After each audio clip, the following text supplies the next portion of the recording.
नहमदुहु व नुसल्ली व नुसल्लिमु अला रसूलिल करीम अम्मा बाद। नाज़रीन, हम आपके शुक्रगुज़ार हैं कि आप हमारे चैनल से भरपूर इस्तेफ़ादा कर रहे हैं। आपसे इल्तिमास है कि आप हमारे चैनल को सब्सक्राइब ज़रूर किया करें ताकि हमारी वीडियोस आप तक तसलसल पहुँचती रहें। हम तफसीर के हवाले से आपके सामने गुफ्तगू कर रहे थे। तफसीर की एक किस्म तफसीर बिल राय है,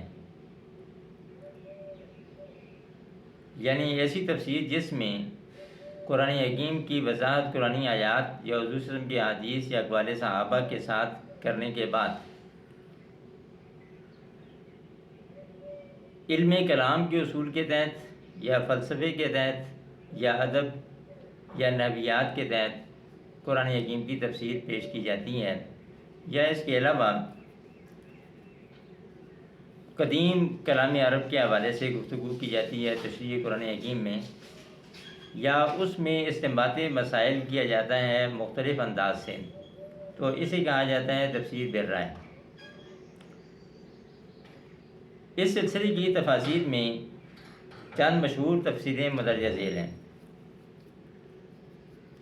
मफातिहुल गैब मोहम्मद इब्न उमर बिन हुसैन फ़खरुद्दीन राज़ी की, जिनकी वफ़ात 606 हिजरी में हुई। आप इमाम शाफ़ी के मुक़ल्लिद थे।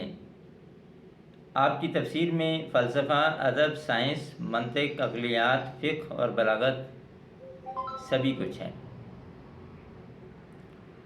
इस सिलसिले की एक दूसरी मशहूर तफसीर अनवार तंज़ील व असरार तावील, जो कि तफसीर बैज़ावी के नाम से मशहूर है।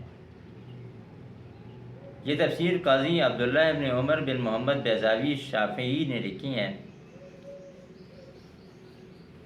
मुअल्लिफ़ मौसूफ़ की वफ़ात 691 हिजरी में या 685 हिजरी में तबरेज़ में हुई। ये किताब हमारे दीनी मदारिस में पढ़ाए जाने वाले दरस निज़ामी का बाकायदा हिस्सा है। बुनियादी तौर पे ये किताब अरबी ज़बान में लिखी गई हैं, लेकिन इसका उर्दू तर्जुमा भी मौजूद है। इस सिलसिले की तीसरी तफसीर मदारिकुत तंज़ील व हक़ाइक़ुत तावील है, जो तफसीर मदारिक के नाम से मशहूर है। ये तफसीर अबुल बरक़ात अब्दुल्लाह इब्न अहमद नसफ़ी हनफ़ी ने लिखी। आपकी वफ़ात 701 हिजरी में हुई।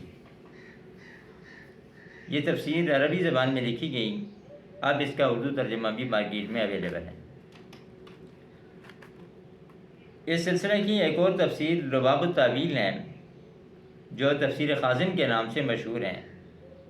इसके मुअल्लिफ़ अली इब्न मोहम्मद इब्न इब्राहीम अल ख़ाज़िन हैं, जो कि फ़िक़्ह शाफ़ी के मुक़ल्लिद थे और बगदाद के रहने वाले थे।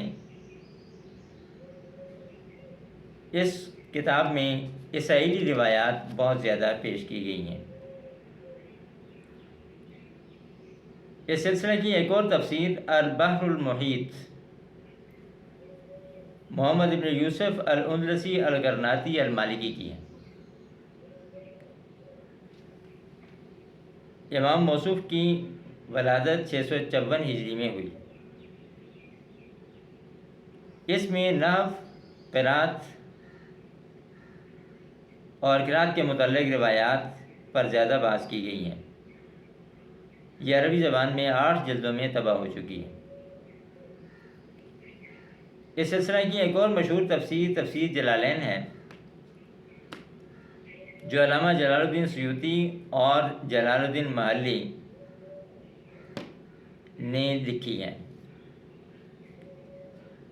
ये किताब भी दरस निज़ामी का हिस्सा है। अरबी और उर्दू दोनों ज़बानों में मौजूद हैं, लेकिन बुनियादी तौर पर यह तफसीर अरबी ज़बान में लिखी गई थी। इस सिलसिले की एक और तफसीर सिराजुल मुनीर है। ये तफसीर ख़तीब मोहम्मद इब्न मोहम्मद अश-शुरबीनी मिस्री क़ायदी शाफ़िई ने लिखी हैं। मुअल्लिफ़ की वफ़ात 977 हिजरी में हुई। एक और मशहूर तफसीर इरशादुल अक़ल सलीम الی مزایا الکتاب الکریم،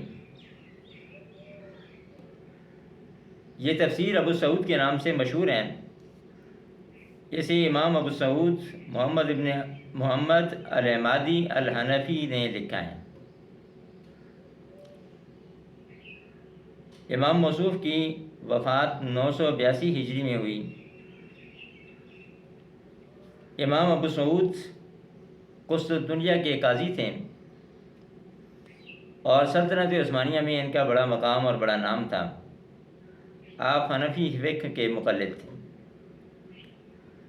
اسی سلسلے کی ایک اور مائع ناز تفسیر روح المعانی ہے، جسے علامہ محمود آلوسی بغدادی نے لکھا۔ آپ فقہ حنفی کے مقلد تھے اور آپ کی وفات 1270 ہجری میں ہوئی۔ بہت شکریہ۔